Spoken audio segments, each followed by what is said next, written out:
So if you've ever found yourself craving a big spoon to your little spoon while you're binge watching Netflix, Netfling is here to answer your prayers. Now, this app gathers data from your Netflix account and figures out your most watched shows and movies. Then it presents you with a bevy of potential partners, all of whom have similar taste in pop culture. This app basically hopes to make your Netflix viewing patterns a lot more cozy. So so we talked about this earlier in the meeting, and it does make sense because we spend so much of our life online to draw data from that, and then hopefully find a potential mate from that instead of just. I think that makes more sense than filling it out yourself on a dating app because that's not necessarily genuine and true. Apparently you can lie about your college on dating apps. So, if they're just gathering the metadata from your activities and then finding a partner from that, it's true at least. It's true to what you're doing every day.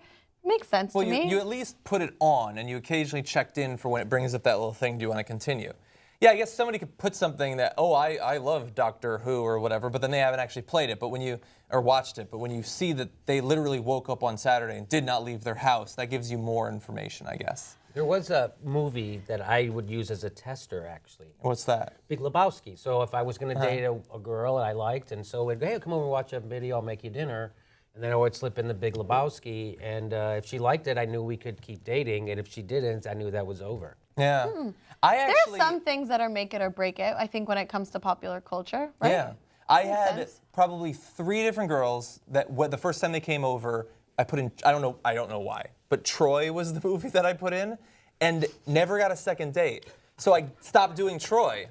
Still haven't gotten a second date, but at least I don't have to watch Troy anymore. So that's good. But here's the thing. Obviously, it's better to have the actual information rather than just self-reporting about liking the show. But do you think that it's an important enough data point on a person that you should be choosing based on that versus like Tinder, where you get to choose purely based on the pictures they choose of themselves? My guess is, and I don't know how Netfling works. I don't know the intricacies of it, but my guess is that there's got to be some sort of algorithm if you watch a certain amount of different kinds of shows that they can put together some sort of idea of your tastes.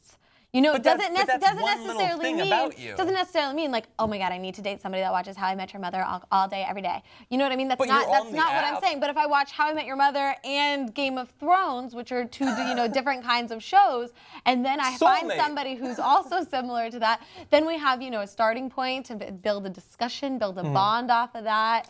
Now, hypothetical. Someone in our production meeting said, okay, yes, you get information by telling what shows they watch, but wouldn't it be better to have an app that analyzes what porn they watch?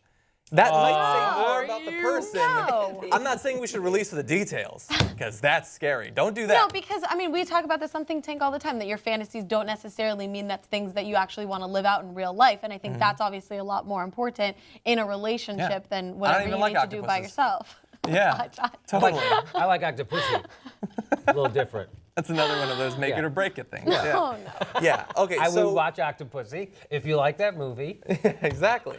So do we think, should people use this app, you think? Yes, I think apps similar to this that I guess gather data from things that you're doing, not your porn. That's weird.